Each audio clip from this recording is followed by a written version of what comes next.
अगर मैं आपसे कहूं कि अब बिना ड्राइविंग लाइसेंस के भी आप एक ऐसी 4 व्हील इलेक्ट्रिक गाड़ी चला सकते हैं जो कार जितनी सुरक्षित महसूस हो, बाइक जितनी कॉम्पैक्ट हो और खराब सड़क पर भी अपने आप बैलेंस बनाए रखे, तो शायद आपको यकीन नहीं होगा। लेकिन यही है ग्लैफिट का नया वाकू मोबी, जिसे आइसन के एडवांस्ड लीन स्टीयरिंग कंट्रोल के साथ विकसित किया जा रहा है। पहली नजर में ये किसी एटीवी, क्वाड बाइक और माइक्रो मोबिलिटी व्हीकल का फ्यूचरिस्टिक मिश्रण लगता है, लेकिन इसकी सबसे बड़ी खासियत इसका डिजाइन नहीं बल्कि इसके अंदर छिपी टेक्नोलॉजी है। ये वाहन जापान के नए specific small motorised bicycle category के लिए बनाया जा रहा है। इसका मतलब है कि 16 साल या उससे अधिक उम्र का व्यक्ति तय नियमों के तहत बिना ड्राइविंग लाइसेंस के इसे चला सकता है।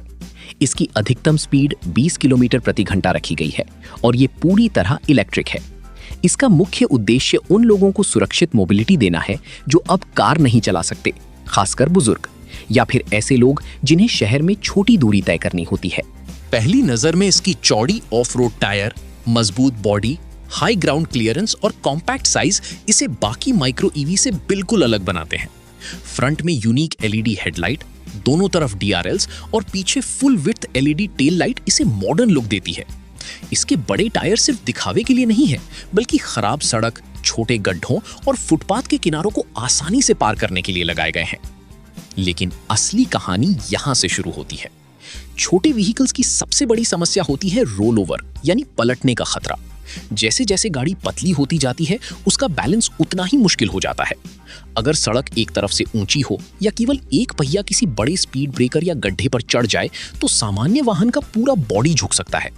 यही वो समस्या थी जिसे आइसन पिछले 2 दशकों से हल करने की कोशिश कर रही थी। इस वाहन में लगे सेंसर लगातार सड़क का झुकाव, वाहन की स्पीड और स्टीयरिंग एंगल को मॉनिटर करते रहते हैं। जैसे ही सिस्टम को महसूस होता है कि वाहन असंतुलित हो सकता है, इलेक्ट्रॉनिक एक्चुएटर तुरंत सस्पेंशन और झुकाव को एडजस्ट कर देते हैं। नतीजा ये होता है कि जब एक पहिया ऊंचे हिस्से पर जाता है, तब भी पूरा वाहन लगभग सीधा बना रहता है और चालक को झटका बहुत कम महसूस होता है। अगर आप तस्वीरों को ध्यान से देखें तो सामने के दोनों पहियों में इंडिपेंडेंट सस्पेंशन दिखाई देता है, यानी दोनों पहिए अलग अलग मूव कर सकते हैं। वहीं पीछे का हिस्सा भी एक्टिव कंट्रोल के साथ काम करता है ताकि पूरी बॉडी स्थिर रहे। यही वजह है कि ये वाहन रैंप, स्पीड ब्रेकर और ऊबड़-खाबड़ रास्तों पर भी काफी संतुलित दिखाई देता है। आइसन की ये तकनीक अचानक नहीं बनी। इसकी शुरुआत लगभग 40 साल पहले एक ऐसे विचार से हुई थी जिसमें इंजीनियर एक ऐसा वाहन बनाना चाहते थे जो घोड़े की तरह संतुलित हो। बाद में 2004 में एक सिंगल सीटर यूनिकार तैयार किया गया जिसमें केवल 2 पहिए थे और सेंसर ड्राइवर की बॉडी मूवमेंट के साथ मिलकर बैलेंस बनाए रखते थे। इसके बाद 3 पहियों वाला ई-ट्राइक बनाया गया, लेकिन वो कमर्शियल प्रोडक्ट नहीं बन पाया। हालांकि रिसर्च बंद नहीं हुई और लगातार लगभग 20 साल तक इस तकनीक को बेहतर बनाया गया। आज उसी सफर का नतीजा है लीन स्टीयरिंग कंट्रोल। इस वाहन की कंट्रोल लेआउट भी काफी अलग है। इसमें कार जैसा स्टीयरिंग नहीं बल्कि हैंडल बार दिया गया है। साथ में थंब थ्रॉटल यानी अंगूठे से एक्सेलरेशन कंट्रोल होता है। हैंडल के बीच में digital display, emergency stop button और कंट्रोल स्विच दिए गए हैं, जिससे ऑपरेशन काफी आसान रखा गया है। सीट की ऊंचाई ऐसी रखी गई है कि बुजुर्ग भी आसानी से बैठ और उतर सकें। पीछे मजबूत बैकरेस्ट दिया गया है और दोनों तरफ बड़े स्टोरेज कंपार्टमेंट मौजूद हैं, जहां शॉपिंग बैग या रोजमर्रा का सामान रखा जा सकता है। यानी ये केवल घूमने के लिए नहीं बल्कि रोजमर्रा की जरूरतों को ध्यान में रखकर डिजाइन किया गया है।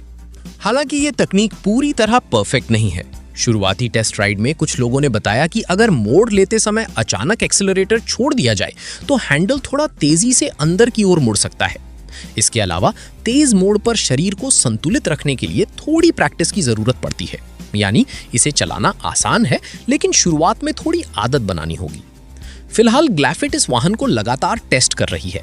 जापान में वरिष्ठ नागरिकों के साथ कई डेमोन्स्ट्रेशन किए गए हैं ताकि उनकी जरूरतों और सुझावों के अनुसार डिजाइन को और बेहतर बनाया जा सके। यहां तक कि कंपनी रिमोट कंट्रोल और भविष्य में ऑटोनोमस ड्राइविंग जैसे फीचर्स पर भी काम कर रही है। अगर ये प्रोजेक्ट सफल होता है तो आने वाले समय में ऐसे कॉम्पैक्ट इलेक्ट्रिक वाहन उन लाखों लोगों के लिए नई आजादी बन सकते हैं जो कार चलाना छोड़ चुके हैं लेकिन फिर भी स्वतंत्र रूप से यात्रा करना चाहते हैं। कम जगह, कम ऊर्जा आसान ऑपरेशन और एडवांस बैलेंस टेक्नोलॉजी के साथ वाकू मोबी ये दिखाता है कि भविष्य की पर्सनल मोबिलिटी केवल तेज होने के बारे में नहीं होगी, बल्कि ज्यादा सुरक्षित, ज्यादा स्मार्ट और हर उम्र के लोगों के लिए आसान होने के बारे में होगी।